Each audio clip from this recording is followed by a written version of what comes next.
Assalamualaikum warahmatullahi wabarakatuh.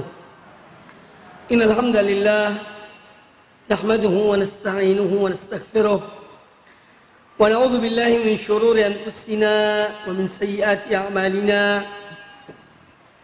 Man yahdihillahu fala mudilla lahu wa man yudlil fala hadiya lahu. Wa asyhadu an la ilaha illallah wahdahu la syarika lahu wa asyhadu anna Muhammadan abduhu wa rasuluh. Ya ayyuhalladzina amanu taqullaha haqqa tuqatih wa la tamutunna illa wa antum muslimun. Ya ayyuhan nasu taqu rabbakumul ladzi khalaqakum min nafsin wahidah wa khalaqa minha zawjaha wa batha minhuma rijalan katsiran wa nisaa'a wattaqullaha alladzi tasaaluna bihi wal arham innallaha kana 'alaikum raqiba. Ya ayyuhalladzina amanu taqullaha wa qulu qawlan sadida yuslih lakum a'malakum wa yaghfir lakum dhunubakum wa man yuti'illaha wa rasulahu faqad faza fawzan 'azima. Amma ba'd, fa inna ahsanal hadits kitabullah wa khairal huda Muhammadin sallallahu alaihi wa alihi wasallam wa syarrul umuri muhdatsatuha wa kullu muhdatsatin bid'ah wa kullu bid'atin dhalalah wa kullu dhalalatin finnar. Kaum muslimin, kaum muslimat rahimani wa rahimakumullah, ibu-ibu sekalian, alhamdulillah pada kesempatan yang baik ini kita dipertemukan oleh Allah Subhanahu wa taala dalam majelis yang mulia ini, di dalam kajian yang insyaallah taala kita berharap semoga bermanfaat bagi kita semuanya di dalam mengarungi kehidupan ini, yang mana kehidupan di dunia ini adalah kehidupan yang sementara, dan kita mengarungi dunia ini hendaklah kita mempunyai bekal yang akan membawa kita kepada keridhaan Allah Subhanahu wa taala. Maka ada 4 hal yang seyogianya setiap muslim dan muslimah untuk memperhatikan dan mencermatinya dalam kehidupan ini, agar dia mendapatkan hidayah dan keselamatan di dunia dan di akhirat. Yang pertama adalah iman. Alhamdulillah, kita bersyukur pada Allah Subhanahu wa taala karena kita diberi hidayah oleh Allah sehingga kita dilahirkan dari orang tua kita muslim dan muslimah, ayah dan ibu yang muslim dan muslimah. Atau mungkin ada di antara kita diberi hidayah oleh Allah Azza wa Jalla, dia mengenal Islam, kemudian dia memeluk Islam yang sebelumnya dia adalah bukan dari kaum muslimin.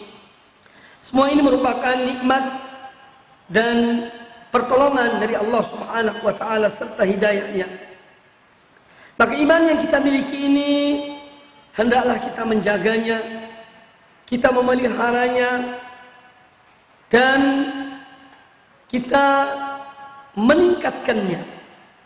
Karena iman itu bisa bertambah dengan sebab-sebab pertambahan iman, dan iman itu pun bisa berkurang juga karena sebab-sebab yang dilakukan oleh seseorang sehingga mengurangi imannya. Kemudian yang kedua, hal penting dalam kehidupan kita ini adalah ilmu.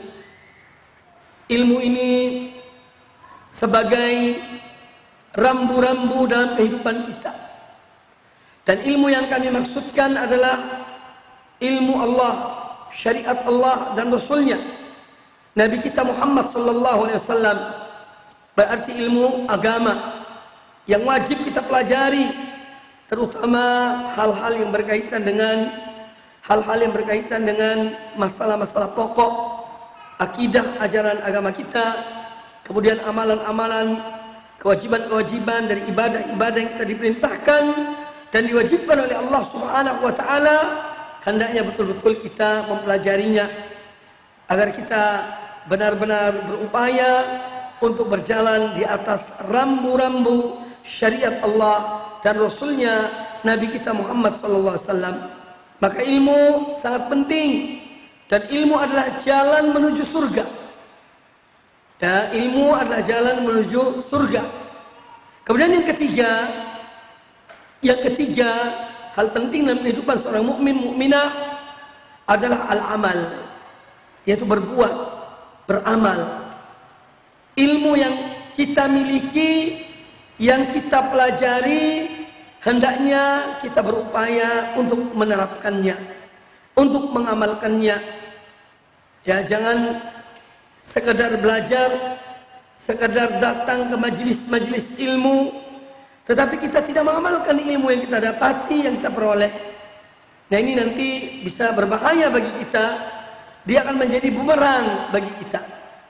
Dan ilmu akan berbuah tatkala dia diamalkan. Ilmu akan berkah tatkala dia diamalkan dan diajarkan kepada yang lainnya. Dan sebagai orang tua, kita dapat ilmu di majelis-majelis ilmu, hendaknya kita amalkan, kita memberi contoh kepada keluarga kita. Jadi ilmu, kemudian amal. Kemudian yang keempat adalah hal penting dalam kehidupan kita adalah istiqomah. Iman yang kita miliki, ilmu yang terus kita tuntut, dan amal-amal ibadah yang kita lakukan hendaknya menjadi sesuatu yang berkesinambungan dalam kehidupan kita. Istiqomah sampai akhir dari kehidupan kita. Makanya insya Allah seorang apabila demikian, dia akan mendapatkan husnul khotimah, karena dia berupaya untuk istiqomah dalam imannya. Sebagaimana Allah Ta'ala berfirman dalam ayat yang saya bacakan tadi pada pembukaan kajian ini, ya ayyuhalladzina amanu, wahai orang-orang yang beriman, ittaqullaha haqqa tuqatih, bertakwalah kamu kepada Allah dengan sebenar-benar takwa, wala tamutunna illa wa antum muslimun, dan janganlah sekali-kali kalian mati kecuali dalam keadaan sebagai orang-orang muslimin, yakni yang beriman kepada Allah, mati di atas iman, di atas Islam, di atas tauhid, di atas sunnah Nabi sallallahu alaihi wasallam. Nah, ini 4 hal sebagai pembukaan dari kajian kita pada kesempatan yang baik ini, yang segiyogianya menjadi perhatian kita: iman, ilmu, amal, dan istiqomah. Kalau kita membahas poin per poin dari 4 hal ini, tentu akan membutuhkan waktu yang panjang, karena setiap poin ada pembahasannya. Ibu-ibu sekalian rahimani wa rahimakumullah, pembahasan kita insyaallah pada kesempatan yang baik ini tentang peran seorang muslimah, dalam hal ini misalnya seorang ibu, di dalam menyiapkan generasi yang bertakwa kepada Allah Subhanahu wa Ta'ala. Tema ini sangat penting untuk dibahas, penting untuk dikaji, dan tentu untuk mendapatkan seorang wanita, seorang ibu yang mampu untuk mendidik generasi yang bermanfaat, yang bertakwa kepada Allah Ta'ala. Ini ada hal-hal penting yang memang harus disiapkan semenjak sebelum menikah, ya, sebelum mempunyai anak. Yaitu kita menyiapkan yang pertama adalah wanita yang solehah. Dia sebagai bibit unggul dalam kehidupan rumah tangga. Makanya kita melihat Nabi kita Muhammad sallallahu alaihi wasallam, beliau bersabda dalam hadis yang sahih riwayat Imam Bukhari dan Imam Muslim. Kata beliau, "Tunkahu al-mar'atu li arba'in." Wanita itu dinikahi karena 4 hal. Artinya maksud dari sabda Nabi sallallahu alaihi wasallam, pada umumnya manusia ketika akan menikah itu ya ada faktor-faktor yang empat ini yang menjadi pilihan mereka. Ya. Yang pertama kata beliau lima liha. Ada orang ketika dia menikah dengan seorang wanita dilihat dari sisi hartanya. Wanita ini seorang anak, seorang yang cukup, sehingga daya tariknya pada harta yang dimiliki oleh wanita itu. Ya. Wali hasabiha, yang kedua, ada pula ya orang yang ketika dia akan menikah, dia melihat dari sisi garis keturunan wanita itu.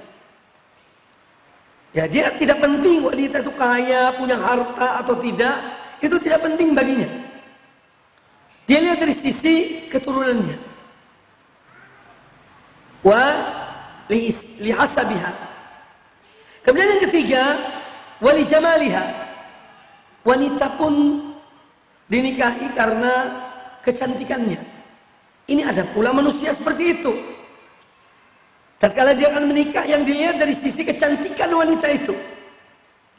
Dia tidak peduli dengan harta yang dimiliki oleh wanita itu.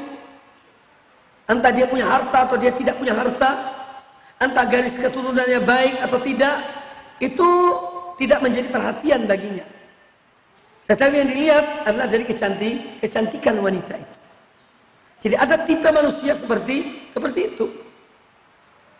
Kemudian yang keempat, kata Nabi SAW, walidiniha. Wanita itu juga ada yang menikahinya karena dilihat dari sisi agamanya.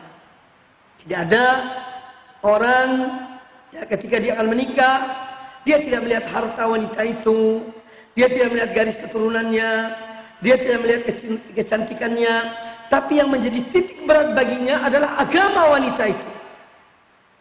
Bagaimana agamanya? Apakah dia wanita yang solehah, taat pada Allah, taat pada Rasulnya, melaksanakan kewajiban-kewajiban yang Allah wajibkan padanya, menjauhi larangan-larangan Allah. Nah, dilihat dari sisi itu, maka dia pun menikah. Nah, jadi yang disebutkan oleh Nabi Sallallahu Alaihi Wasallam tentang empat hal ini menunjukkannya ini perangai masing-masing manusia ketika menikah. Ada yang lihat dari sisi harta, ada dari sisi keturunannya, ada dari sisi kecantikannya, dan ada yang lihat dari sisi agamanya. Lalu kata Nabi SAW, "Fadfar bidzatid din, taribat yadak." Kata beliau, hendaklah engkau meraih, engkau mencari ya, wanita yang dia memiliki agama. Yani wanita yang taat, wanita yang solehah. Fadfar bidzatid din, taribat yadak.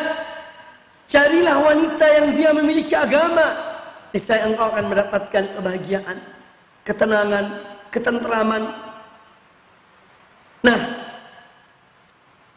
ketika Nabi SAW menyebutkan empat hal, kemudian beliau menekankan pada agama, ini menunjukkan betapa pentingnya peran agama di dalam berumah tangga. Ya, peran seorang wanita yang memiliki agama, akidah yang benar, ibadah dan taat pada Allah, akhlak yang mulia, dan seterusnya. Jika seorang wanita memiliki hal ini, maka ada semacam jaminan dari Nabi Sallallahu Alaihi Wasallam bahwa seorang akan mendapatkan kebahagiaan dalam rumah tangganya.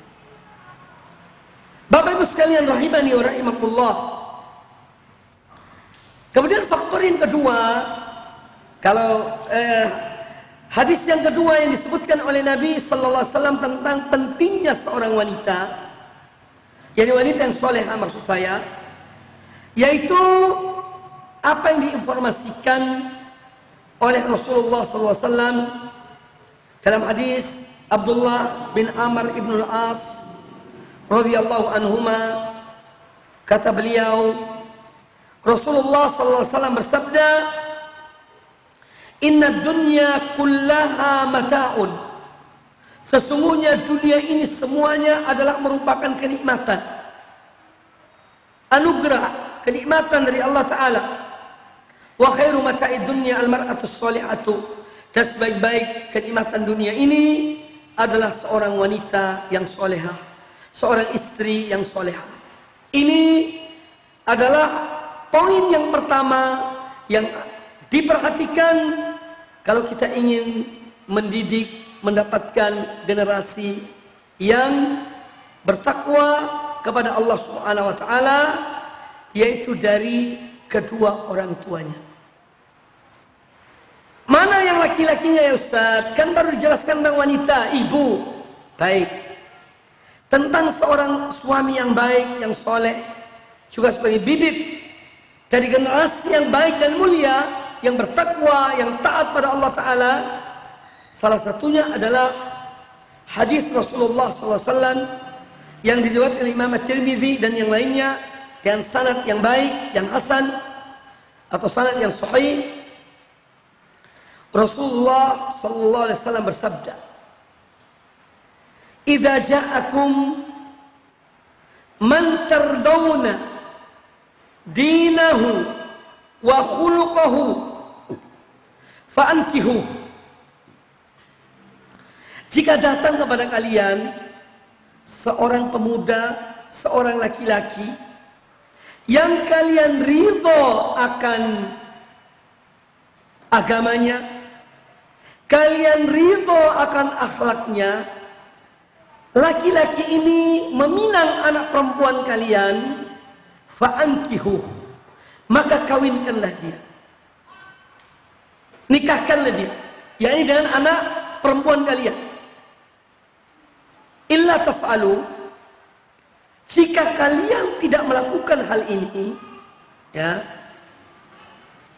takun fitnatun fil ardi wa fasadun arid, niscaya akan terjadi fitnah di bumi ini dan kerusakan yang banyak. Ini dari sisi laki-laki, ya. Jadi tidak hanya kadang-kadang begini yang namanya menjadi bahan yang dibicarakan di masyarakat pada teman-teman. Kalau akan menikah, kamu harus cari wanita yang solehah, kan begitu ya? Itu titik beratnya di situ. Lah terus, apakah dikira bahwa tidak ada tuntutan dalam menikahkan atau dalam menikah itu, yaitu untuk mendapatkan seorang laki-laki yang soleh, seorang pemuda yang soleh? Ya juga ada. Itu hadis yang saya bawakan tadi itu.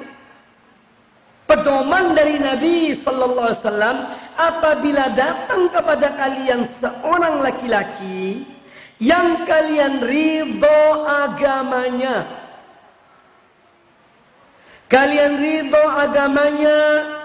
dan kalian ridho akhlaknya, ya. Dua hal yang disebutkan oleh Nabi sallallahu alaihi wasallam bagi seorang laki-laki agar dia menjadi orang yang soleh dalam berumah tangga. Dia orang yang diridhoi agamanya, agamanya tepat, ya, akidahnya benar, akhlaknya mulia, orangnya baik, akhlaknya mulia. Dia meminang anak perempuan kalian, maka kawinkanlah. Artinya di sini arahan dari Rasulullah SAW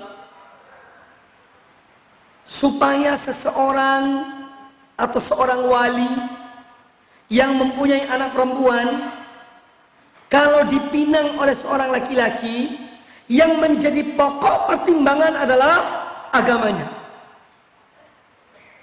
yang menjadi pokok pertimbangan adalah akhlak dan moralnya, karena disebutkan dua-duanya. Lah kadang-kadang kita hidup di dunia ini, apalagi zaman seperti ini, ketika seorang anak wanita dipinang oleh seseorang, yang ditanya, kamu punya kerjaan apa? Kamu nanti bisa memberi makan pada anakku atau tidak? Subhanallah. Ya, lah ini yang saya bicarakan, ini realita dalam kehidupan. Meskipun tidak semua orang seperti itu. Meskipun tidak semua orang seperti itu. Ada orang yang masih baik-baik. Mereka tidak memperhatikan, artinya bukan menjadi poin terpenting masalah harta. Yang penting mereka lihat anak ini Masya Allah, pemuda ini Masya Allah, orangnya baik, orangnya ya akidahnya benar, ibadahnya sholat di masjid 5 waktu misalnya ya. Jadi ada juga seperti itu. Namun tidak sedikit orang yang menjadi pertimbangan itu dari sisi ekonomi ya. Padahal Allah yang memberikan rezeki, Allah yang memberikan rezeki, tidak usah khawatir. Kalau seorang pemuda ini dia orang yang baik, akhlaknya mulia, akidahnya benar ya, dia datang meminang anak kita, kita tidak punya alasan untuk menolaknya ya. Sebagai orang tua tidak punya alasan untuk menolaknya. Karena apa? Kata Nabi SAW, jika kalian tidak melakukannya, yakni jika kalian tidak menikahkan anak perempuan kalian, dan seorang pemuda yang datang meminta pada anak kalian, dan kalian ridho akan agama dan akhlaknya pemuda itu, akan terjadi kerusakan yang besar. Ini semacam ancaman dari Nabi SAW. Akan terjadi fitnah di bumi ini dan kerusakan yang besar. Nah, maka ini peringatan bagi kita, ibu-ibu sekalian. Tatkala kita memiliki anak perempuan, ada orang baik-baik yang datang meminang anak kita, ya, boleh kita menyuruh anak kita istikharah. Kita pun mungkin berdoa minta petunjuk pada Allah Ta'ala. Kalau hati kita sudah tenang, ya, maka tawakal pada Allah Ta'ala. Nikahkan. Tidak usah banyak berpikir.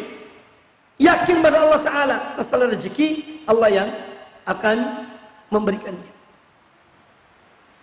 Seorang ulama salaf, namanya Al-Hasan Al-Basri rahimahullah ta'ala, seorang tabi'in yang sangat taat pada Allah. Beliau pernah didatangi oleh seorang laki-laki. Seorang laki-laki ini memiliki anak perempuan. Anak perempuannya ini dipinang oleh beberapa orang, sehingga dia ingin menanyakan kepada Al-Hasan Al-Basri, ingin musyawarah dengan seorang alim dalam menikahkan anak perempuannya ini. Dia bertanya kepada Hasan Al-Basri, kepada siapa saya nikahkan anak saya ini? Karena ada beberapa pemuda, beberapa laki-laki yang meminang anak saya ini. Apa jawaban Hasan Al-Basri rahimahullah ta'ala kepada sang ayah ini? Kata beliau, zawwijha rajulan yattaqillaha. Nikahkanlah, kawinkanlah anak perempuanmu itu dengan seorang pemuda, seorang laki-laki yang bertakwa kepada Allah. Itu pesan siapa? Hasan Al-Basri kepada sang ayah tadi. Nah, ini semua menunjukkan apa?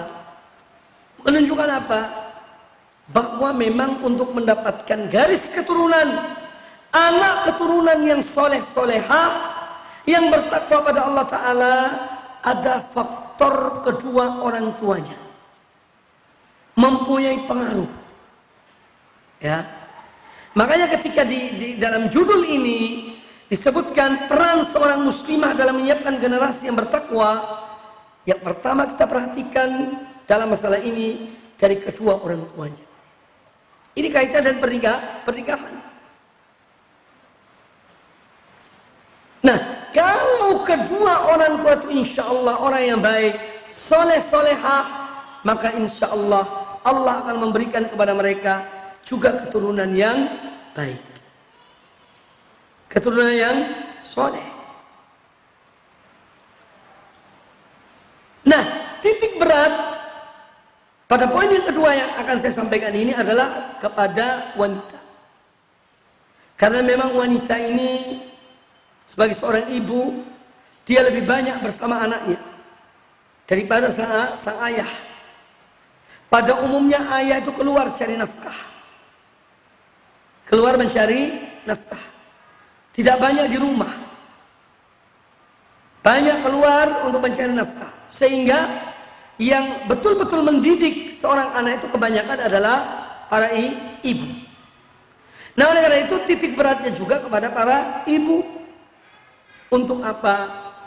Untuk betul-betul yakni memperhatikan masalah pendidikan pertama untuk dirinya sebagai seorang ibu.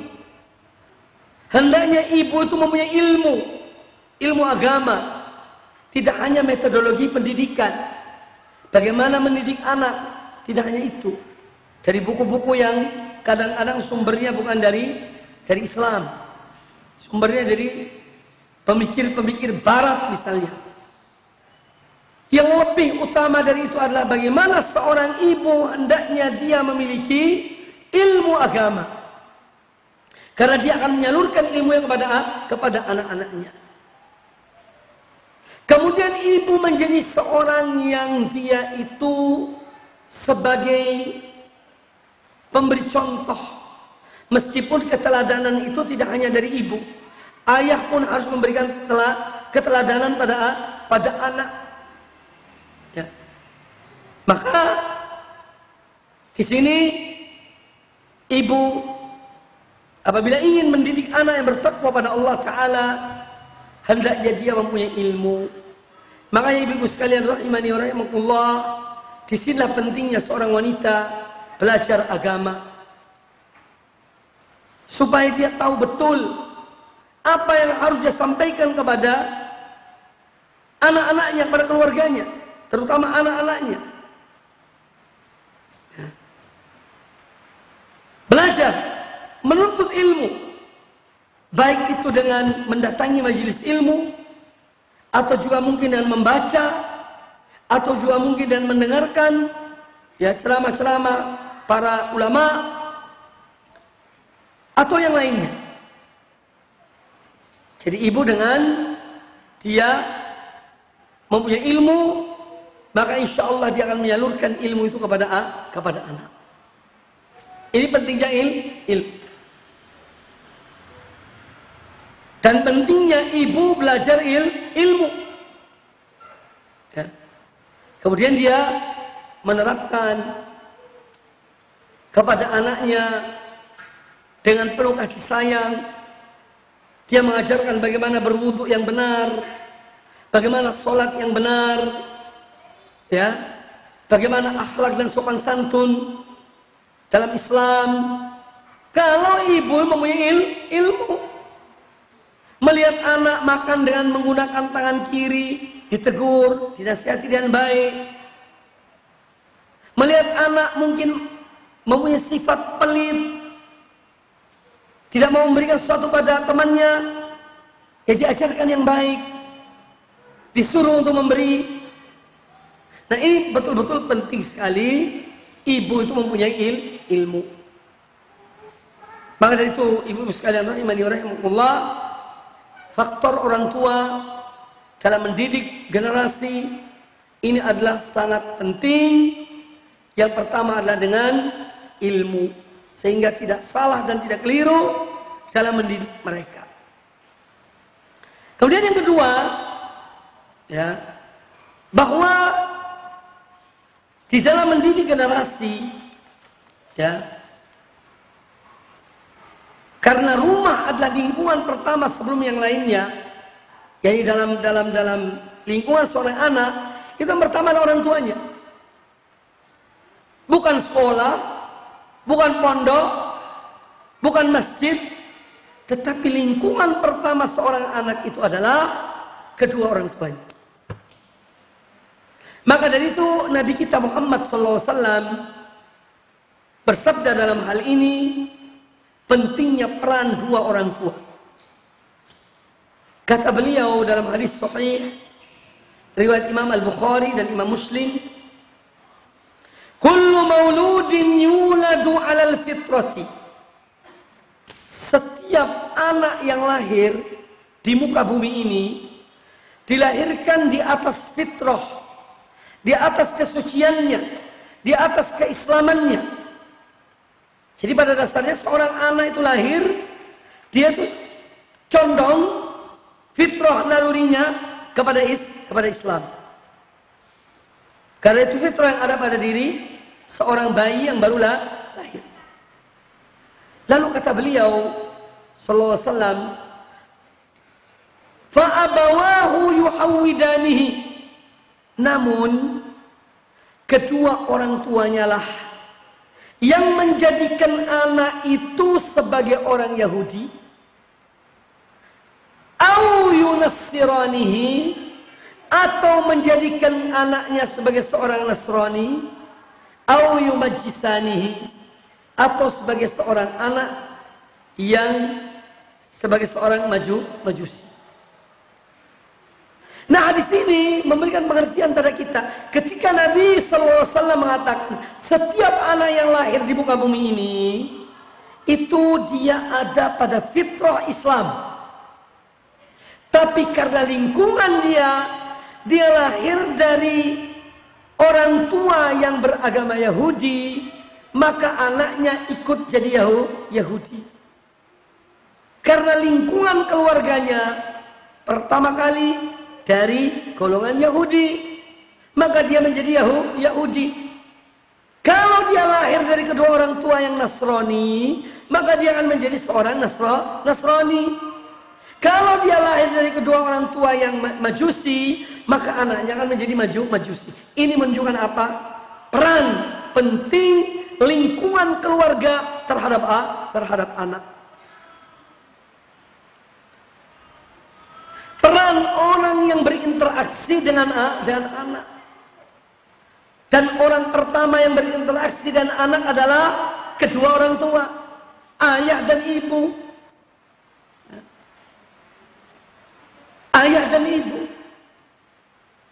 Maka dari itu janganlah kemudian, karena begini, ada kecenderungan dalam kehidupan kita di zaman ini, orang tua itu seakan-akan ingin lepas tangan. Anaknya dimasukkan pondok, selesai. Ya. Ibaratnya kayak cetak roti, kue, nastar, ya. Tinggal nyetak jadi. Jadi pondok ini dianggap sebagai apa? Tempat cetak. Ini bukan nyetak kue anak itu. Ya. Bukan bikin roti masuk di oven panggang sekian menit apa jadi, bukan itu. Ya. Nah, ini yang harus kita ini betul-betul merenungkan. Maka ketika seorang, kalaupun dia masukkan anaknya ke pondok, jangan kemudian dia lepas tangan, menyerahkan sepenuhnya kepada pondok. Yang diurusi di pondok itu banyak. Bukan hanya anak kita, anak orang banyak yang mereka datang dari lingkungan, berbagai macam bentuk lingkungan, ya. Yang mereka datang dan berbagai macam sifat dari yang mereka dapati dari lingkungan mereka, dari orang tua mereka. Nah, oleh karena itu ibu-ibu sekalian rahimani wa rahimakumullah, jadi lingkungan ini sangat penting. Dan lingkungan pertama sebelum yang lainnya adalah orang tua, ayah dan ibu. Untuk menciptakan generasi yang bertakwa pada Allah Ta'ala, ciptakan lingkungan rumah tangga yang juga diwarnai oleh ketakwaan kepada Allah Subhanahu wa Ta'ala. Jam sholat, adzan dikumandangkan, sang ayah memberi contoh pada anaknya. Ayo nak, sholat di masjid. Adzan sudah berkumandang, ibu membantu menegur anaknya. Ayo nak, ayo berangkat sama ayahmu, pergi ke masjid, sholat di masjid. Ibu mendorong anaknya. Ya. Ada anak berbuat kesalahan, ditegur dengan cara yang baik. Jangan gitu nak, itu perbuatan yang kurang baik, itu perbuatan yang jelek. Nah, di sini penting interaksi antara orang tua dengan anak, sembari memberikan contoh teladan. Kadang-kadang kita tuh ada orang yang datang minta, fuqara masakin, datang meminta-minta. Kita ingin bersedekah, Terkadang kita ini perlu anak kita yang memberikan. Jangan hanya orang tua yang memberikan. Enak, berikan itu, bapak itu. Supaya melatih mereka dari kecil. Untuk apa? Terbiasa menjadi seorang pemberi tanpa disadari. Kita telah memberikan, menanamkan sifat pemberi kepada anak itu. Ya. Maka contoh teladan, ya, ini faktor yang berikutnya sebagai faktor yang utama dalam membentuk seorang anak. Generasi yang mulia, generasi yang bertakwa. Orang tua menunjukkan ketakwaannya pada Allah Ta'ala.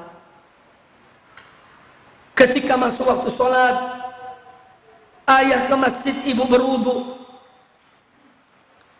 Untuk apa? Mengerjakan sholat tepat pada waktunya. Supaya anak tidak mengambil contoh orang tuanya sholatnya terlambat, menunda-nunda sholat. Ya, demikian. Jadi contoh teladan qudwah adalah sebagai salah satu faktor utama dalam menciptakan generasi yang bertakwa pada Allah Subhanahu wa Ta'ala. Kemudian yang berikutnya, kita ini manusia. Manusia yang memiliki banyak kelemahan. Kita tidak sanggup untuk mendidik anak kita dengan kemampuan yang ada pada kita. Karena bagaimanapun kita ini lemah. Maka dari itu ada faktor yang lain. Agar anak-anak kita ini menjadi anak-anak yang soleh, yang bertakwa pada Allah Ta'ala, ya kita selalu mendoakan mereka. Mohon pada Allah.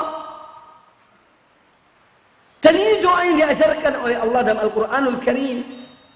Dalam surat Al-Furqan, Rabbana hablana min azwajina wa dhurriyatina qurrata a'yun. Wahai Rabb kami, wahai Tuhan kami, berikanlah kepada kami istri dan anak keturunan yang sebagai penyejuk pandangan. Artinya orang-orang yang soleh soleha, keturunan yang soleh soleha. Mohon pada Allah, mohon pada Allah Subhanahu wa Ta'ala agar Allah memberikan kepada kita anak keturunan yang soleh soleha. Nabiullah Ibrahim alaihissalam di dalam Al-Quranul Karim, beliau mohon pada Allah Subhanahu wa Ta'ala dalam doa beliau yang masyhur, Rabbi ij'alni muqimas salati wa min dzurriyyati. Wahai Rabb, wahai Tuhanku, jadikanlah aku menjadi orang yang senantiasa menegakkan salat. Demikian pula anak keturunanku, jadikan mereka sebagai anak-anak yang menegakkan salat. Selain kita memerintahkan mereka untuk salat, kita juga berdoa pada Allah Ta'ala supaya mereka menjadi anak-anak yang mengerjakan salat. Ya. Rabbi ij'alni muqimas shalah wa min dzurriyyati. Nah, di sini ada poin penting dalam masalah salat bagi kita sebagai seorang pendidik, sebagai orang tua. Nabi alaihissalam bersabda dalam hadis riwayat Imam Abi Daud dan yang lainnya, muru auladakum bis shalah wa hum abna'u sab'i sinin. Perintahkanlah anak-anak kalian untuk mengerjakan salat ketika usia mereka 7 tahun. Maka ketika anak usia 7 tahun, orang tua menganjurkan anaknya untuk salat. Menganjurkan, mengingatkan. Tapi tidak boleh dengan kekerasan. Tidak boleh. Anak dimarahi, disentak karena tidak mau sholat pada usia 7 tahun sampai 10 tahun. Ini adalah hal yang keliru. Tapi kita menyuruh mereka dengan baik. Enak sholat nak, sudah adzan nak, sudah masuk waktu sholat nak, ayo sholat nak. Ya, kadang-kadang ada anak ingin berjamaah dengan ibunya, mungkin ayahnya tidak di rumah ketika itu. Tidak apa-apa. Anak kecil umur 7 tahun, 8 tahun. Bu, aku jadi makmum ya, ibu jadi imam. Ya, tidak apa-apa. Karena usia dini. Intinya anak ini diajak sholat.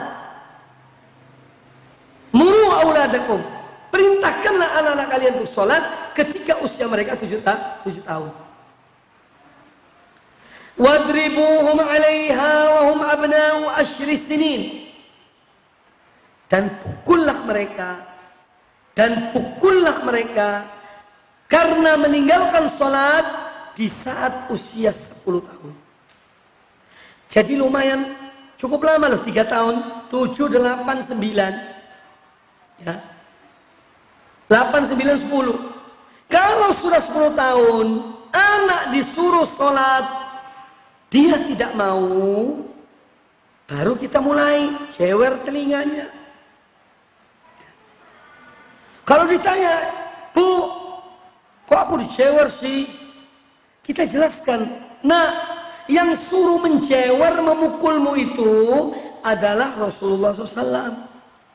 Karena kamu sudah usia 10 tahun, tapi kok masih tidak sholat. Jadi ibumu, ayahmu ini mukul kamu karena taat kepada Rasulullah. Beliau mengatakan, kalau anak meninggalkan sholat usia 10 tahun, maka pukullah mereka. Jadi pukulan ini perintah Rasul. Ini contoh. Supaya anak itu tahu. Ya, supaya anak itu tahu. Tetapi dalam hal ini tentu yang dimaksud dengan memukul adalah pukulan yang tidak berbahaya. Karena memukul itu ada 2 macam, ibu-ibu sekalian. Memukul 2 macam. Ada dorbu zulmin, ada dorbu ta'dibin. Ada memukul itu yang bersifat ta'dib. Bersifat apa? Ta'dib. Apa itu ta'dib? Dalam rangka mendidik. Ya. Ini dibolehkan. Memukul yang tidak membahayakan anak. Agama menyuruh. Yang kedua, ada memukul yang bersifat zulum. Bersifat menzalimi anak, menganiaya anak, menyakiti anak. Ini yang tidak dibolehkan. Ya, jadi harus paham di sini. Ketika Nabi SAW mengatakan, dan pukullah anak-anak kalian kalau meninggalkan sholat di saat usia 10 tahun, memukul di sini, memukul dalam rangka mendidik. Bukan memukul untuk menyakiti, menzalimi, menganiaya anak, tidak. Karena itu tidak dibenarkan, tidak dibolehkan. Nah ini contoh bahwa selain kita berdoa pada Allah Subhanahu wa taala, ya kita juga menyuruh anak-anak itu untuk melakukan ketaatan pada Allah Subhanahu wa taala. Ibu-ibu sekalian rahimani wa rahimakumullah, ya. Apabila kita cermati dalam Al-Qur'anul Karim tentang pendidikan yang diajarkan oleh Al-Quran kepada kita sebagai orang tua terhadap anak, ini sebetulnya sudah lengkap dari apa yang disebutkan oleh Allah Subhanahu wa taala dalam kisah tentang Luqmanul Hakim. Kisah tentang Luqman Al-Hakim. Bagaimana dia atau beliau mendidik anak beliau, ya, agar menjadi anak yang bertakwa pada Allah Subhanahu wa taala. Dan pada kesempatan yang baik ini saya ingin menguraikan masalah ini, walaupun mungkin dengan ringkas. Dari surat Luqman, ayat pertama adalah ayat yang ke-13.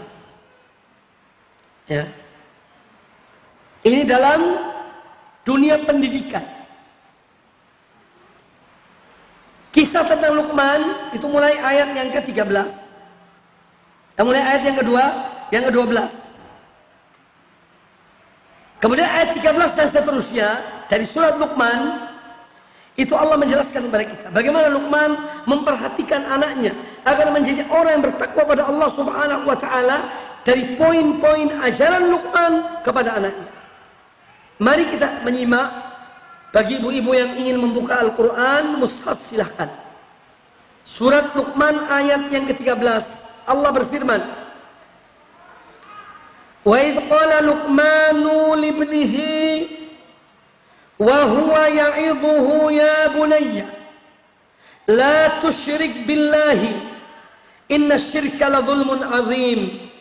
Dan ingatlah tatkala Luqman berkata kepada anaknya, ketika itu beliau memberikan nasihat, memberikan peringatan kepada anaknya. Yang pertama yang beliau ucapkan adalah, ya bunayya la tusyrik billah. Wahai anakku, janganlah engkau menyekutukan Allah dengan suatu apapun. Kemudian beliau menyebut sebab mengapa beliau melarang anaknya berbuat syirik. Ya. Karena apa kata beliau? Inna syirka la zulmun azim. Sesungguhnya kesyirikan itu adalah perbuatan dosa, perbuatan kezaliman yang amat besar. Ibu-ibu sekalian rahimani wa rahimakumullah, Bapak Ibu sekalian, ayat ini ya banyak memberikan pelajaran pada kita.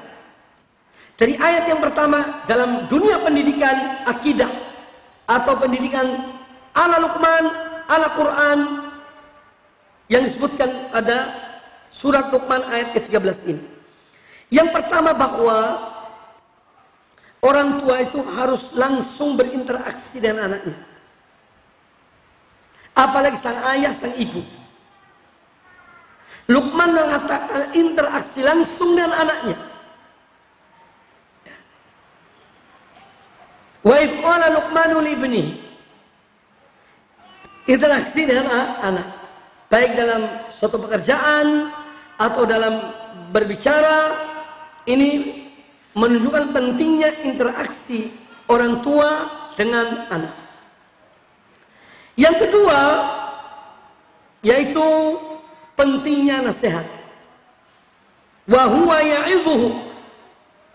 Pentingnya nasihat. Karena nasihat ini salah satu sendi dari sendi-sendi agama kita. Kata Nabi SAW dalam hadis sahih riwayat Imam Muslim, ad-dinun nasihah. Ad-dinun nasihah. Ad-dinun nasihah. Agama ini adalah nasihat. Ini menunjukkan pentingnya agama.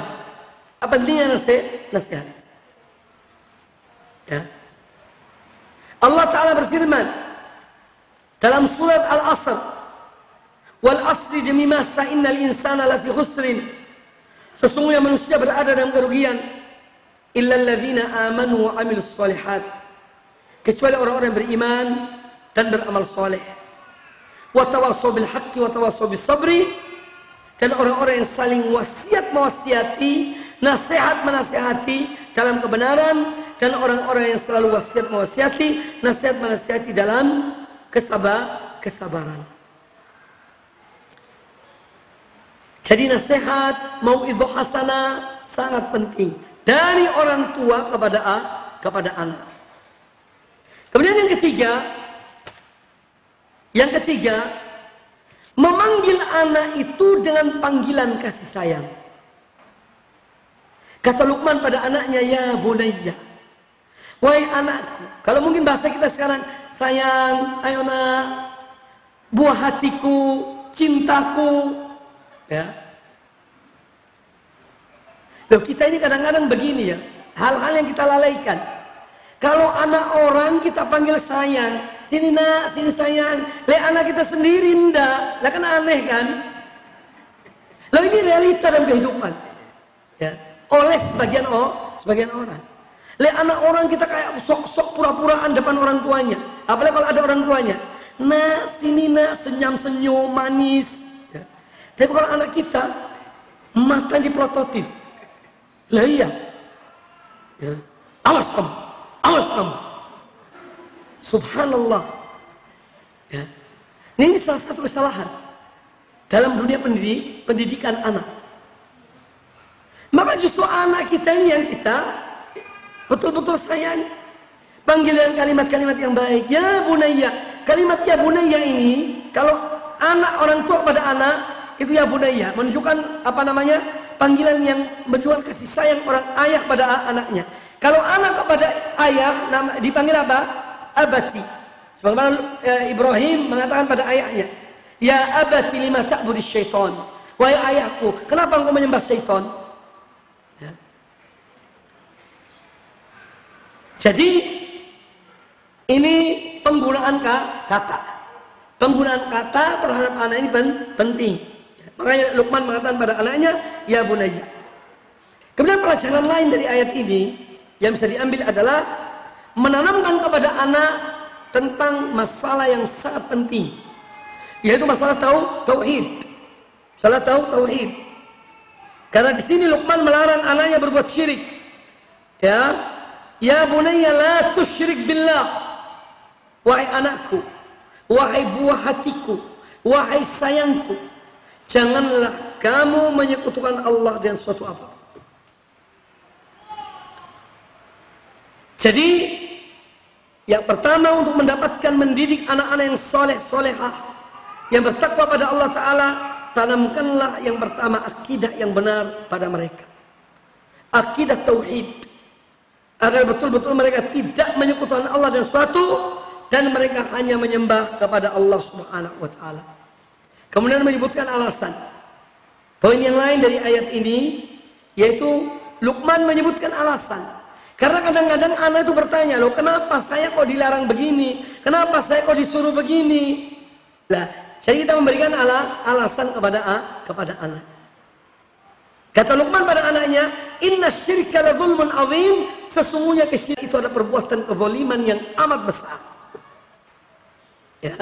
Jadi kalau seorang ayah ibu memerintahkan sesuatu pada anaknya, kalau ada alasannya, kenapa diperintahkan? Sebutkan alasannya. Kalau ada alasan ketika dia melarang sesuatu, ada alasannya, sebutkan apa alasannya kenapa.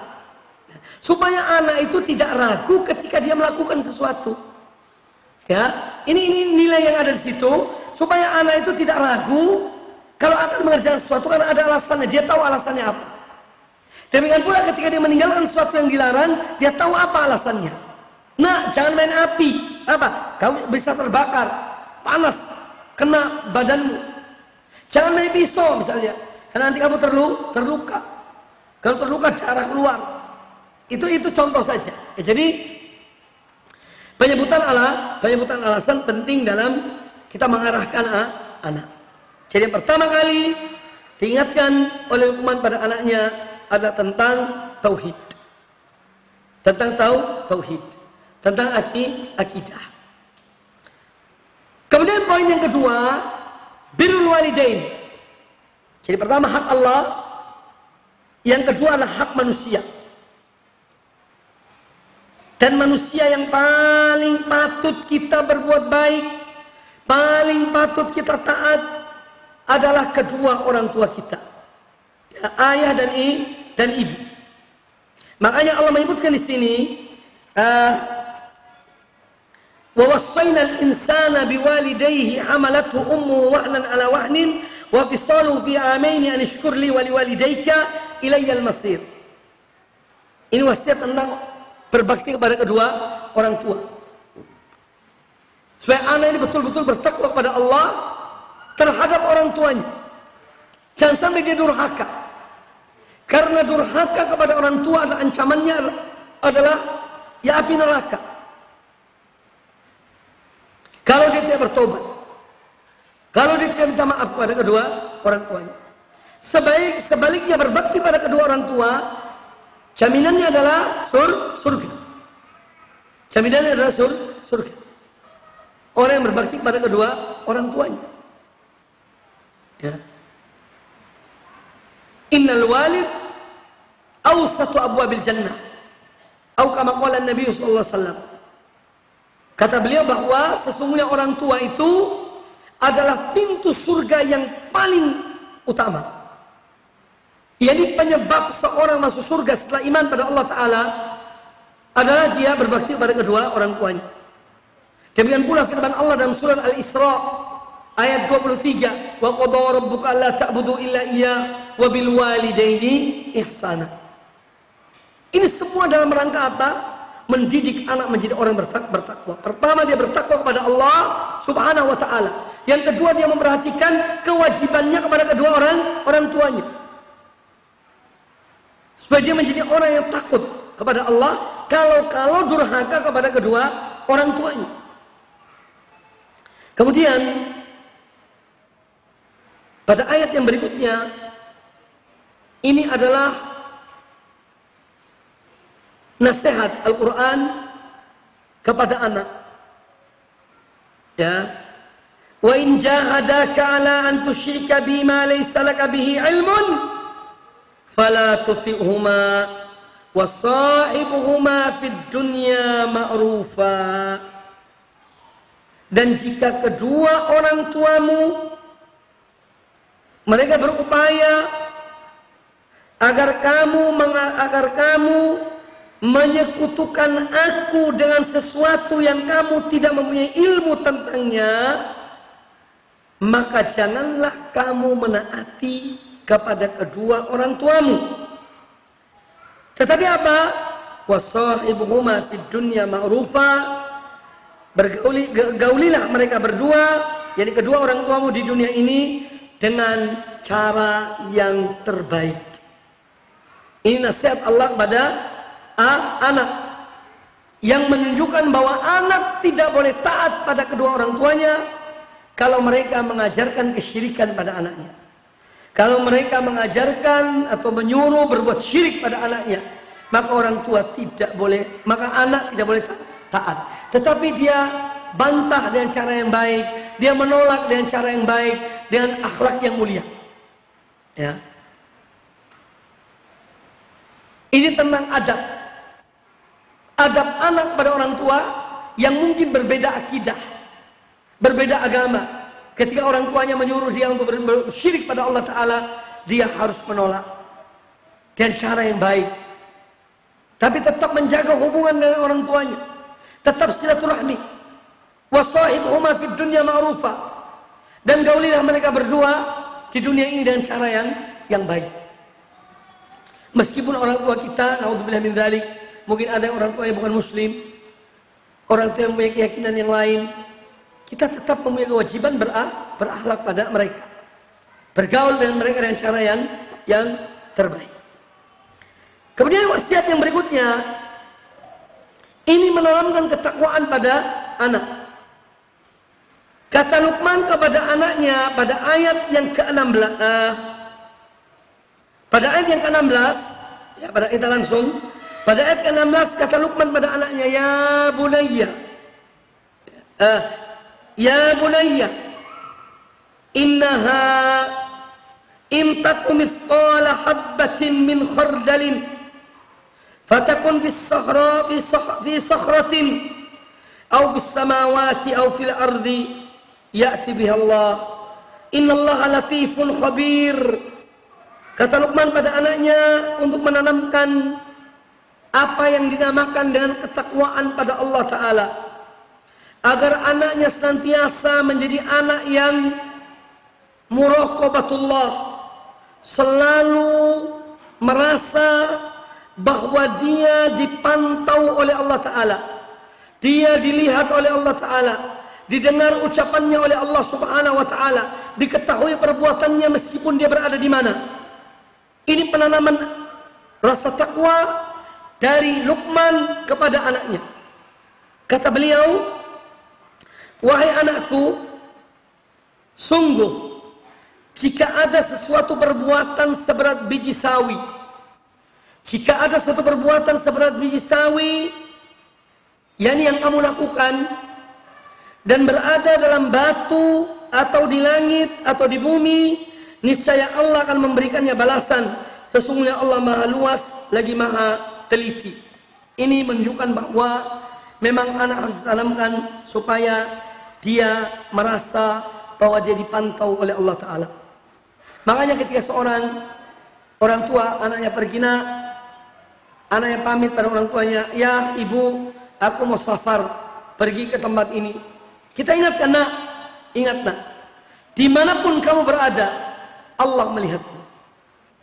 Ayah dan ibu tidak melihatmu, orang teman-temanmu tidak melihatmu, keluargamu tidak melihatmu, tapi Allah Subhanahu wa Ta'ala melihat. Allah maha mengetahui perbuatanmu. Ini pesan-pesan yang membuat anak itu berpikir.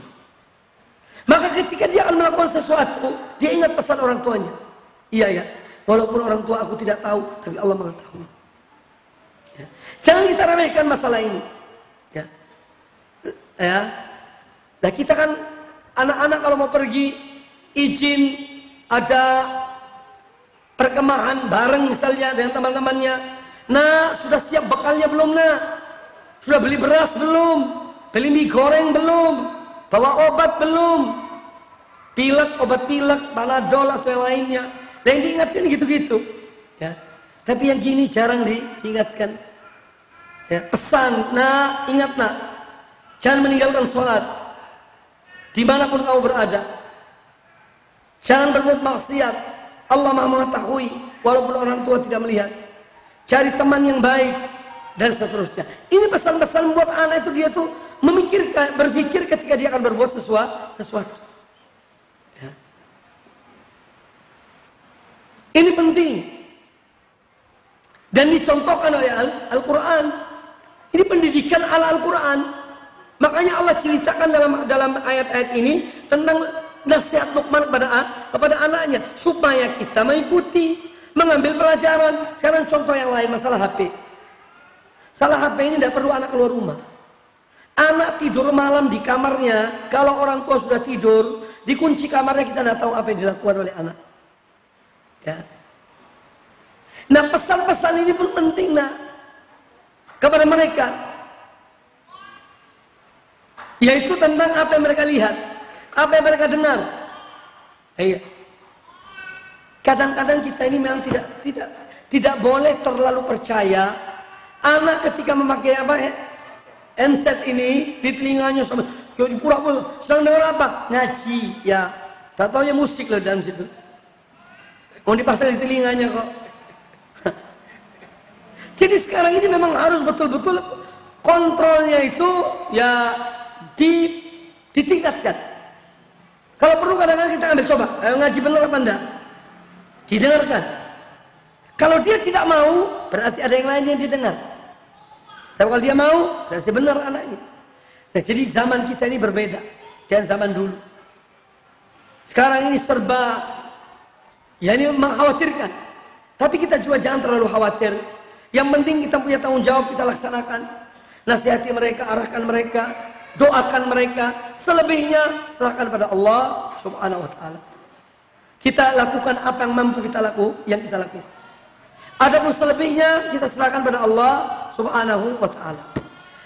Bapak Ibu sekalian rahimani wa rahimakumullah, kita lanjutkan sedikit lagi. Kemudian poin berikutnya, agar anak bertakwa pada Allah Subhanahu wa Ta'ala, yang dinasihati oleh Luqman pada putranya adalah tentang ibadah pada Allah. Salat 5 waktu atau salat, ya. Karena kita tidak tahu di zaman ini Luqman itu berapa waktu salat, wallahu a'lam. Tapi dia mengingatkan tentang salat. Ya bunayya aqimis salata wa'mur bil ma'ruf. Wahai anakku, tegakkanlah salat. Perintahkanlah kepada yang ma'ruf. Wanha 'anil munkar, dan cegahlah dari kemungkaran. Wasbir 'ala ma asabak, dan sabarlah terhadap musibah yang menimpamu. Inna dzalika min azmil umur, sesungguhnya demikian itu adalah merupakan hal-hal yang diperintahkan oleh Allah. Hal-hal penting yang diperintahkan oleh Allah. Nah, di dalam ayat ini ada poin penting, yaitu nasihat seorang ayah pada anaknya dan ibu pada anaknya untuk senantiasa menegakkan sholat. Sholat ini amal yang pertama kali dihisab di hari kiamat. Sebelum amal-amal yang lain dihitung oleh Allah Ta'ala, yang pertama kali dihitung adalah sholat. Dan ini kadang-kadang kita perlu ingatkan pada anak-anak kita. Nak, walaupun kamu berbuat baik seperti apapun, nak, kalau kamu meninggalkan sholat, maka perbuatan baikmu tidak ada manfaatnya. Karena yang pertama kali diperintahkan oleh Allah, karena yang pertama kali dihisab, dihitung oleh Allah di hari kiamat kelak adalah sholatmu. Kalau sholatmu baik, Allah akan menerima semua amal kebaikan. Tetapi kalau sholatmu jelek, maka Allah akan menolak amal-amal kebaikan yang lainnya. Sedekahmu, silaturahmimu, dan yang lain yang kamu amalkan. Kalau sholatmu tidak diterima oleh Allah, amal-amal kebaikanmu tidak akan diterima oleh Allah Ta'ala. Maka dari itu jangan sampai meninggalkan sholat. Kata Luqman pada anaknya, ya bunayya, wahai anakku, aqimis sholat. Kadang-kadang kita ini, bukan kadang, ya sering lebih bagus, kalau anak kita pergi, jam sholat ditelepon. Udah sholat belum? Ditanyakan. Jangan biarkan. Meskipun kita tahu anak kita ini insya Allah sholat, tapi kontrol itu penting. Menanyakannya penting. Kalau belum, ayo segera sholat. Kalau sudah, alhamdulillah, semoga Allah melindungimu. Kalau belum, ayo nak, segera sholat. Ketika anak diingatkan masalah sholat, dia dalam keadaan jauh dari kita, ini menunjukkan perhatian orang tua pada anaknya, dan anaknya akan lebih hati-hati. Mumpung aku belum dapat telepon, baik aku sholat duluan. Jadi gitu. Iya, karena tahu orang tuanya bakal telepon dia, ya, akan nanyakan tentang sholatnya. Maka begitu masuk waktu, dia sholat. Sehingga nanti kalau ditelepon orang tuanya, dia akan alhamdulillah, sudah bu, sudah ya. Gitu. Nah, ini pentingnya kontrol itu. Akan menggerakkan anak untuk berbuat, terutama sholat 5 waktu ini. Jadi memang mendidik itu jangan dianggap gampang loh. Kita memerlukan tenaga, pikiran, harta. Kalau ingin anak menjadi anak yang baik, yang soleh. Jadi bukan sekadar kita serahkan anak di pondok, selesai. Pokoknya ini pondok tanggung jawab. Nanti kalau anaknya, ya naudzubillah min dzalik, mungkin kurang tidak sesuai dengan apa yang diinginkan, yang disalahkan pondok. Ya. Bapak Ibu sekalian rahimani wa rahimakumullah. Jadi Luqman mengatakan pada anaknya untuk menegakkan sholat. Kemudian beliau, ini poin yang mungkin kita kadang-kadang itu terlalaikan. Luqman memerintahkan anaknya untuk memerintahkan kepada yang baik, mencegah dari yang mungkar. Ini satu nilai pendidikan yang sangat bernilai. Kalau anak itu terbiasa amar ma'ruf nahi mungkar, ketika dia akan melakukan suatu kemungkaran, itu akan ada tekanan batin sendiri. Ya. Makanya Luqman memerintahkan anaknya, wahai anakku, perintahkanlah kepada yang baik, cegahlah dari yang mungkar. Ini punya nilai tersendiri. Nanti akan terpikir oleh anak itu, iya, aku ini hanya bisa memberikan yang baik, tapi aku tidak lakukan yang baik.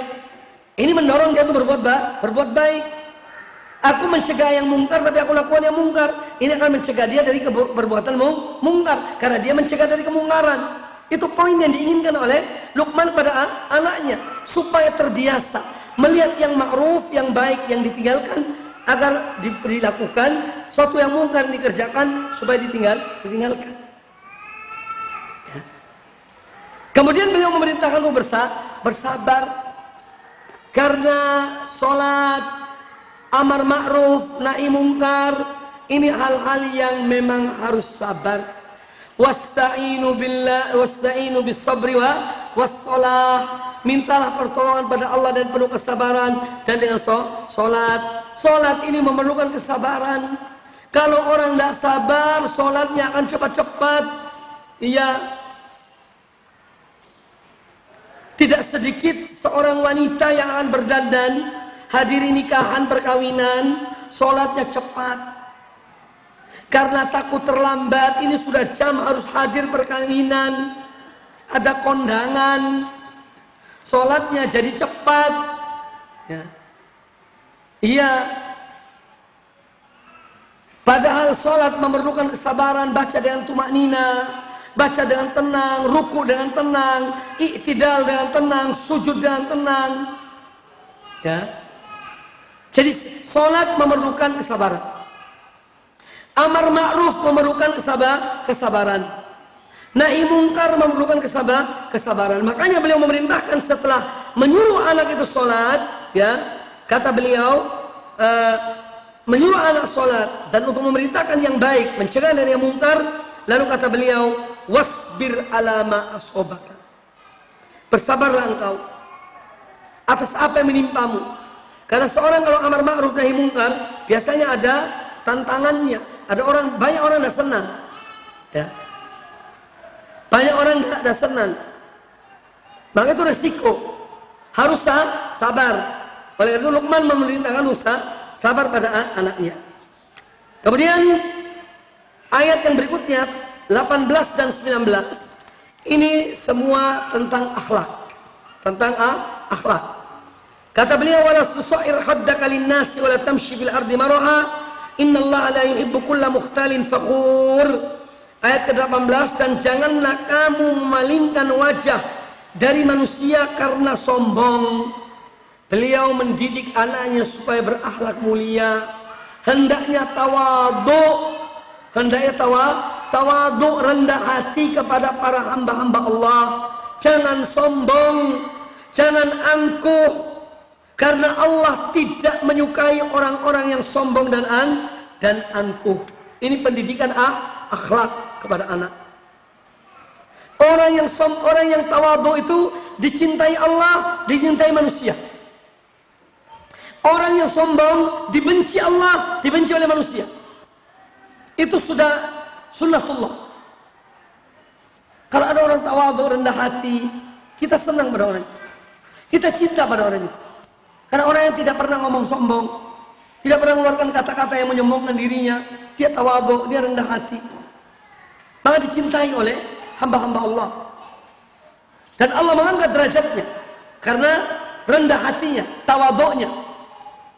Sebaliknya kalau seorang itu sombong dan angkuh, dia dibenci oleh Allah dan dibenci oleh manusia. Karena kesombongannya. Makanya Luqman dia menasihati anaknya, jangan kamu memandang rendah pada manusia. Ya, jangan menyombongkan dirimu. Ya. Karena Allah benci kepada orang-orang yang sombong dan kemudian maksud fi masyika waghdud min sautika inna anqaral aswati la sautul hamir. Kata Luqman pada anaknya, dan sederhanakanlah dalam berjalan.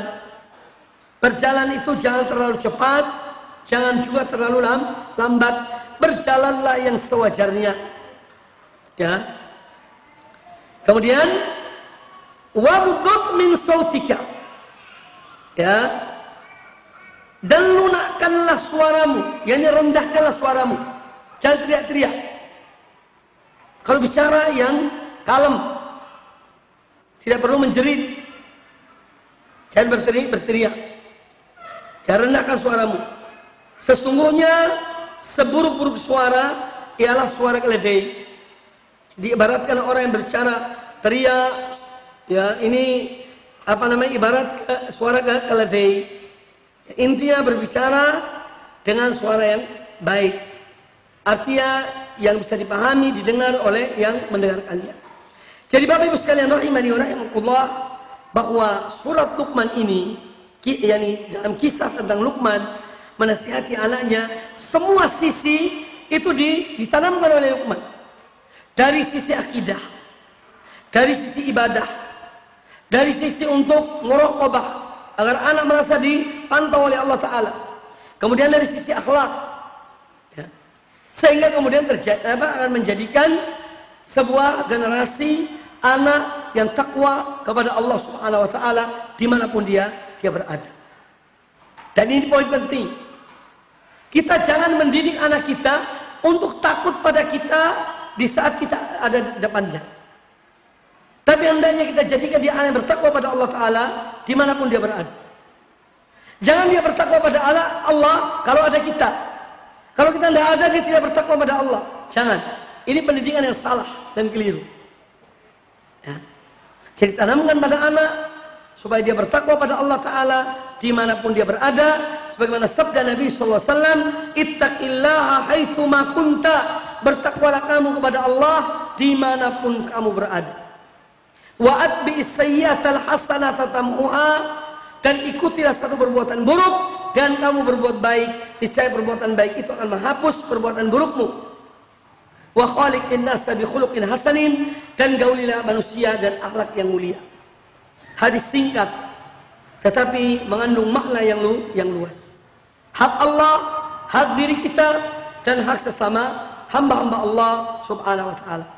Baik Ibu sekalian rahimani wa rahimakumullah, itu mungkin materi yang dapat saya sampaikan. Insya Allah masih ada waktu, kurang lebih ya 10 menit atau lebih sedikit, tidak apa-apa. Jika ada mungkin ibu-ibu yang ingin bertanya atau bapak-bapak yang ingin bertanya, silahkan. Kalau dengan tulisan silahkan diberikan kertasnya. Kalau juga mungkin langsung silahkan, nanti bisa sampaikan pertanyaannya kepada kami. Saya kira cukup ya. Baik. Wallahu a'lam.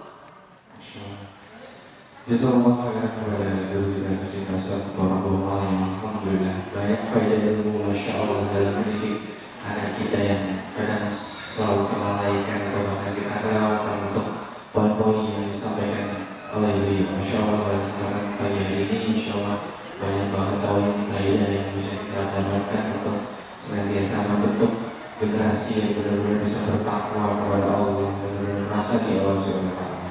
Nah, insya Allah masih ada waktu, silakan kalau ada pertanyaan langsung. Insya Allah di belakang sudah ada mic yang dibawa oleh panitia kajian Indonesia di belakang. Silakan kalau ada yang bertanya langsung, saya persilakan. Ataupun ada kertas yang mau digeser ke depan, insya Allah juga kami waktu untuk disampaikan langsung kepada Ustaz Bapak. Apa untuk teman-teman panitia kajian Indonesia di belakang? Monggo silakan yang ingin bertanya.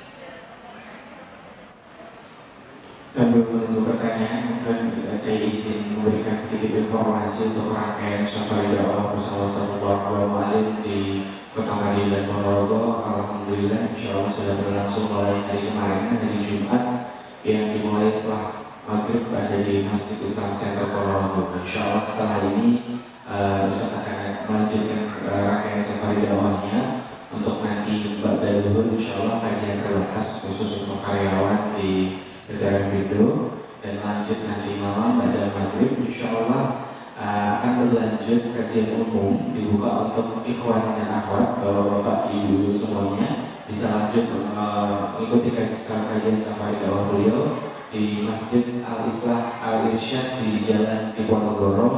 Insya Allah mulai pada maghrib. Ada tema menarik untuk kajian nanti pada maghrib dalam Ramadan bulan suci jiwa. Dan insya Allah akan dilanjutkan besok pagi pada subuh di Masjid Nasrul Sunnah di Jalan Koperasi Kota 8 Pejarajo. Insya Allah akan dilanjutkan setelah itu jam 9 pagi di Masjid Satu Buddha kembali dibuka untuk umum, ikhwan dan akhwat juga. Terakhir dilanjutkan safari dakwah bersama satu bapak. Silakan untuk ibu-ibu atau pemahat yang ada di lantai bawah ataupun lantai atas yang sekiranya ada pertanyaan terkait seputar tema ataupun di luar tema juga Silakan boleh disampaikan. Ada mic yang sudah disediakan panitia.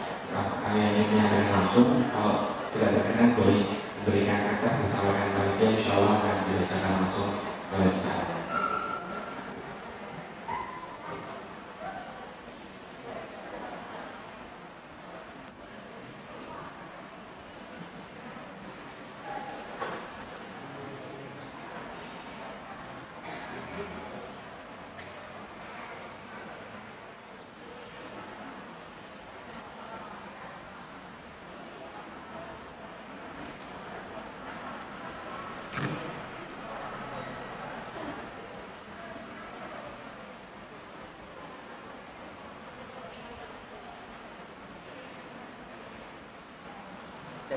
Oh,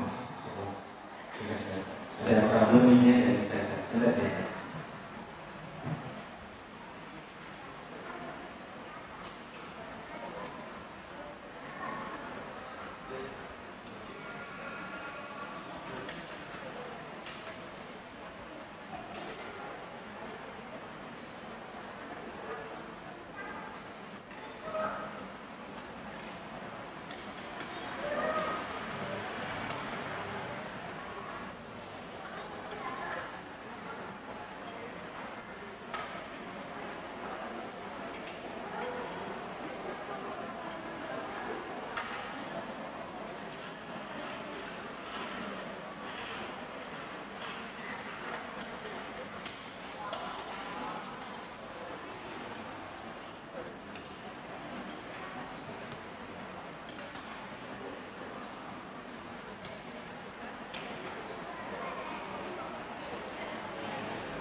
Cek.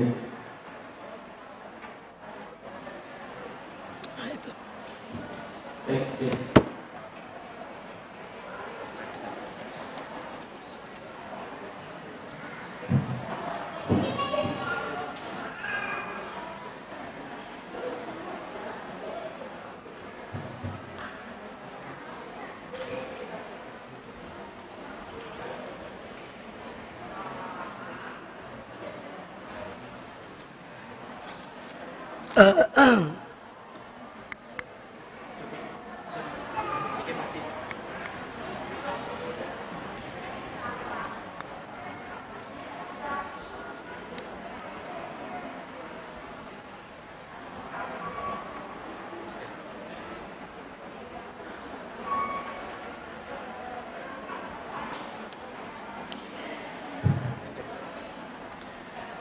Baik, di sini ada beberapa pertanyaan.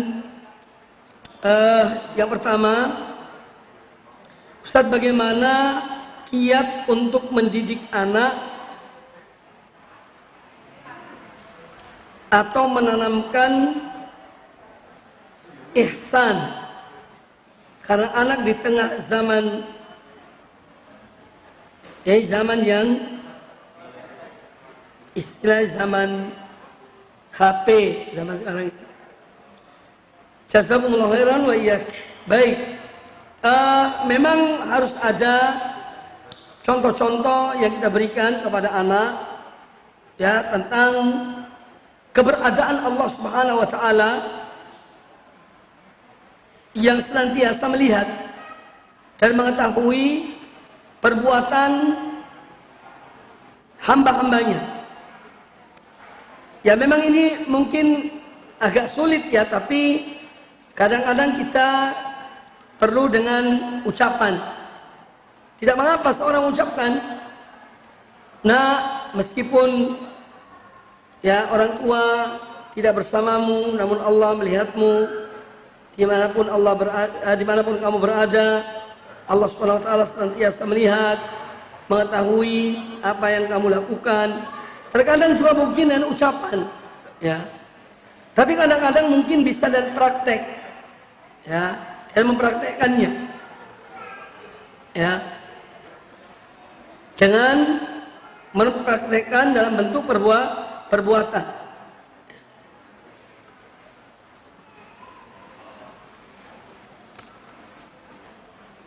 Wallahu ta'ala a'lam tentang pertanyaan tersebut. Ya, sementara itu yang bisa saya jawab.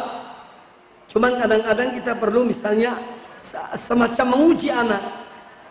Ya, menguji anak yaitu untuk mendengarkan jawabannya. Ya. Ketika anak sendirian, kita mungkin bertanya, "Kamu bersama siapa?" Ya. Kalau dia mengatakan aku sendirian, nah kita memberi tambahan bahwa kamu tidak sendirian, Allah bersamamu. Ya, Allah bersamamu. Ya, ini Allah melihatmu, Allah mengetahuimu. Nah, ini juga salah satu ya ini mungkin contoh-contoh kalimat-kalimat yang di situ bisa menanamkan al-ihsan kepada anak. Ya, apa sih al-ihsan itu? Anta'budallaha ka'annaka tarah, fa in lam takun tarah fa innahu yarak. Yaitu engkau beribadah menyembah Allah seakan-akan Allah melihat, seakan-akan engkau melihat Allah. Kalaupun engkau tidak melihat Allah, maka Allah melihatmu. Ini namanya al-ihsan. Jadi bagaimana kita menanamkan pada anak supaya dia merasa bahwa dia dipantau oleh Allah Ta'ala di mana dan kapanpun dia berada. Wallahu a'lam. Ustaz, pertanyaan, jika ada laki-laki yang datang dan dia adalah orang soleh, agama dan akhlaknya baik, dia meminang anak gadis, tetapi untuk dijadikan istri kedua, bagaimana Ustaz? Apakah tetap tidak boleh untuk menolaknya? Baik, ini pertanyaan bagus sekali, ya. Dan kita memang harus terbiasa mendengar hal-hal seperti ini. Yang pertama yang ingin saya sampaikan dalam masalah ini bahwa ya pernikahan itu hendaknya sesuai dengan aturan agama Allah Subhanahu wa taala. Yang kedua, pernikahan itu ada tujuannya. Ya, supaya apa? Hidup tenang, merasakan kedamaian dalam rumah tangga, kemudian juga bisa mendapatkan keturunan yang soleh-solehah, dan banyak hikmah-hikmah dari pernikahan. Sekarang yang ditanyakan, ada orang baik, orang soleh datang meminang anak kita, tapi untuk yang menjadi istri kedua. Apa yang harus kita lakukan?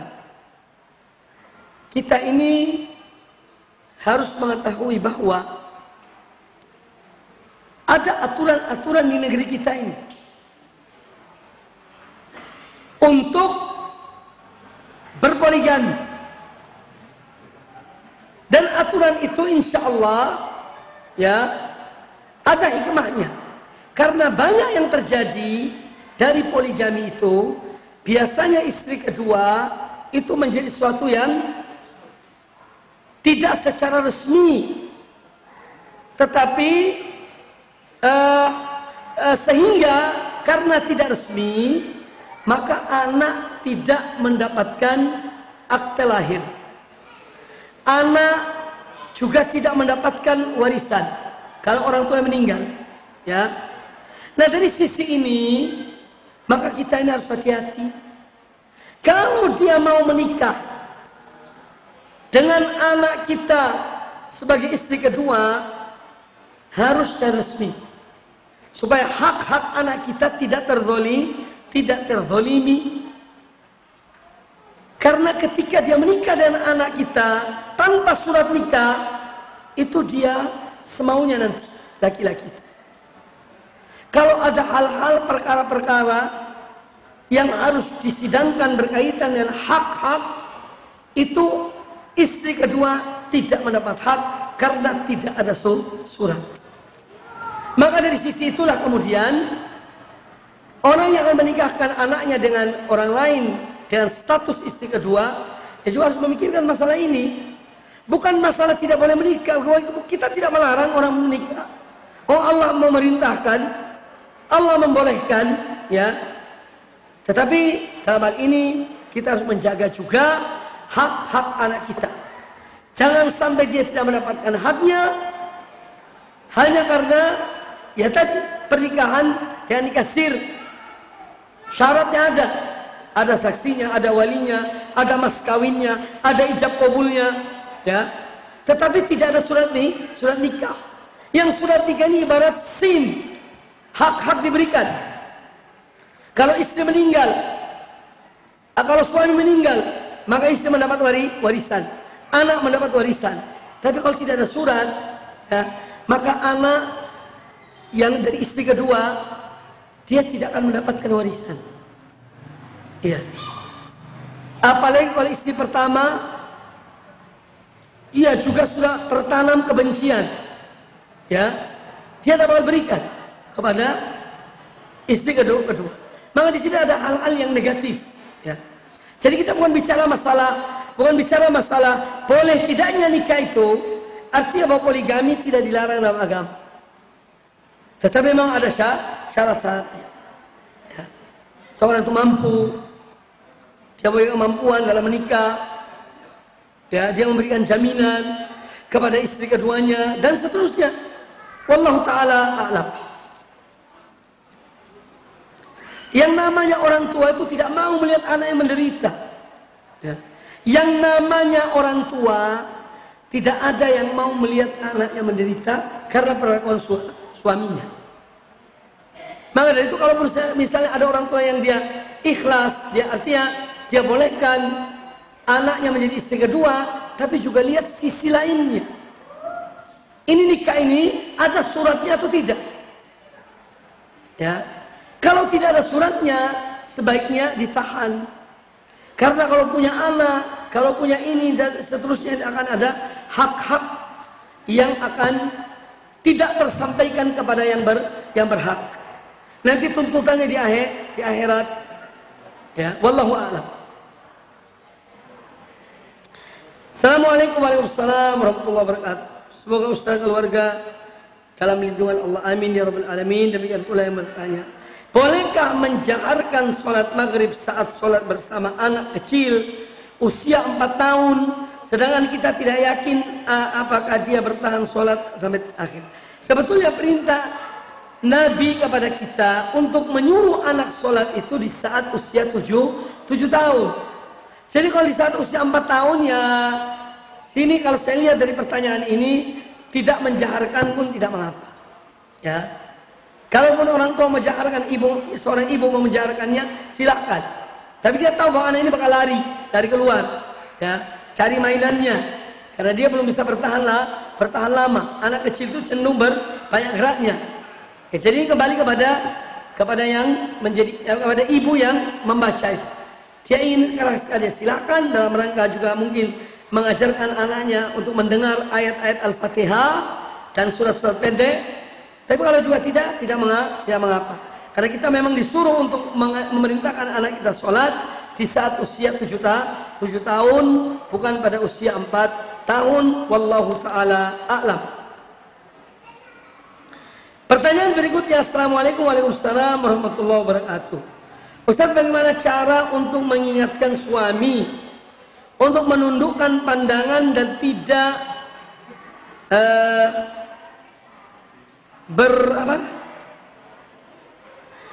tidak berakrab ria dengan para akhwat, sedangkan suami mudah marah ketika diingatkan?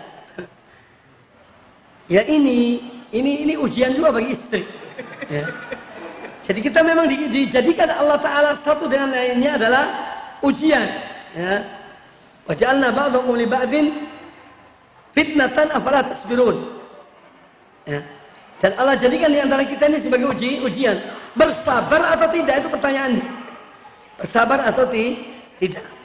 Nah, di sini ya namanya nasihat, ya tetap seorang istri berupaya untuk menasihati suaminya. Dan suami seperti ini juga ya sebetulnya ya kurang baiklah dari sisi akhlak. Ya. Karena yang namanya syaitan itu dia berupaya untuk menyerumuskan manusia kepada perbuatan dosa. Disadari atau tidak, cepat atau lambat, ada langkah-langkah syaitan untuk menjerumuskan seorang kepada perbuatan keji. Pertama adalah apa? Nadratun, melihat.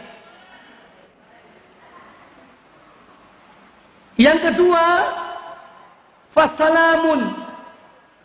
Jadi pertama lihat, lo ini kok api, nah, tapi di hati toh. Nah. Nanti minggu depan ketemu lagi, fasalamun, assalamualaikum. Enggak, bukan, fabtisamun. Sebelum salam ibtisam, senyum. Karena sudah pernah ketemu yang kedua, ya senyum. Ya. Kemudian yang ketiga, fasalamun. Yang ketiga adalah mengucapkan salam, assalamualaikum. Kemudian yang keempat, fakalamun, mulai bicara. Belajar di mana? Ya. Kerja di mana? Ya. Fakalamun. Kemudian yang kelima, famauidun. Nanti janjian. Ketemu di mall ya. Di apa sih ini? Mall yang gede itu? Sun City atau di mana lah, ya. Bikin sensitif itu. Nah, ya. Famauidun. Yang terakhir faliqaun, ketemu.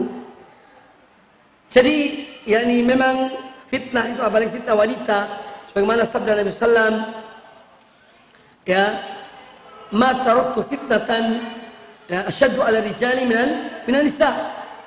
Atau kama qala Nabi SAW, aku tidak meninggalkan fitnah ujian bagi laki-laki yang lebih berat daripada ujian wanita.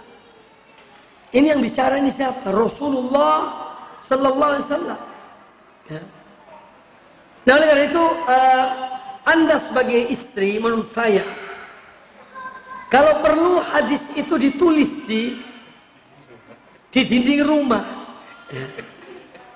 Rasulullah SAW bersabda, ya, tidaklah aku tinggalkan ujian bagi seorang laki-laki yang lebih berbahaya melebihi ujian wanita. Dia nggak bisa ngamuk. Bahwa ini Rasulullah yang ngomong kok. Ya. Jadi bisa dengan ini cara, kalau suami yang ngamuk, ya tulis hadis ini, itu hadis Rasulullah SAW. Ya. Tapi kalau berani loh ya.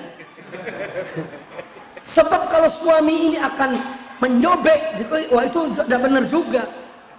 Berarti dia ini tidak setuju dengan hadis Rasulullah SAW. Maka dia akan waduh. Ya. Jadi ini diantara cara, ya, diantara cara untuk menasehati. Ya, tulis hadis itu. Wanita ini fitnah. Wanita itu fitnah. Ya. Dan ya semoga ya mudah-mudahan suaminya tidak di sini ya. Kalau suami berada di sini ya saya ingatkan Baik, takillah, takutlah pada Allah Subhanahu wa taala, dan hati-hati dalam masalah wanita. Jangan bermain api, akan terbakar. Jangan bermain air, pasti akan basah. Ya, ini hati-hati, tundukkanlah pandangan, karena syaitan dengan langkah-langkahnya dia akan menjerumuskan seorang kepada perbuatan naudzubillah min dzalik, sampai kepada perbuatan zina. Naudzubillah.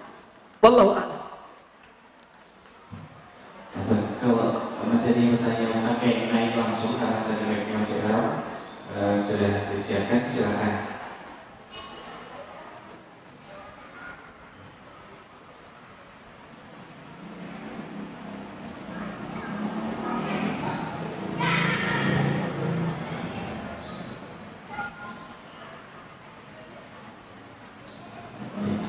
Sepertinya sudah cukup bisa. Baik.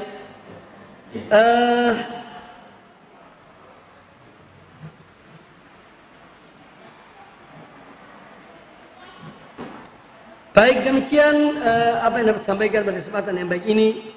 Semoga bermanfaat bagi kita semuanya. Dan mari kita terus menuntut ilmu. Kemudian kita berupaya untuk mengamalkan ilmu yang kita pelajari, yang kita dapatkan dari kajian-kajian ini. Dan semoga Allah senantiasa menjaga dan melindungi kita semuanya. Ini yang dapat saya sampaikan pada kesempatan yang baik ini. Karena nanti insya Allah ini masih ada kajian di tempat lain, maka kami cukupkan sampai di sini. Semoga bermanfaat bagi kita semuanya. Jazakumullah khairan. Kami ucapkan jazakumullah khairan atas semua perhatian, dan semoga Allah Ta'ala memberikan taufik, inayah dan hidayahnya kepada kita, serta memberikan kepada kita anak-anak yang soleh dan solehah, garis anak keturunan soleh dan solehah, bermanfaat bagi kita di dunia dan di akhirat kelak. Aku qouli hadza, apabila ada kata-kata yang kurang berkenan saya mohon maaf. Subhanakallahumma wa bihamdika asyhadu an la ilaha illa anta astaghfiruka wa atubu ilaik. Wa sallallahu wa sallam wa baraka ala nabiyyina wa ala alihi washabihi ajma'in. Assalamualaikum warahmatullahi wabarakatuh.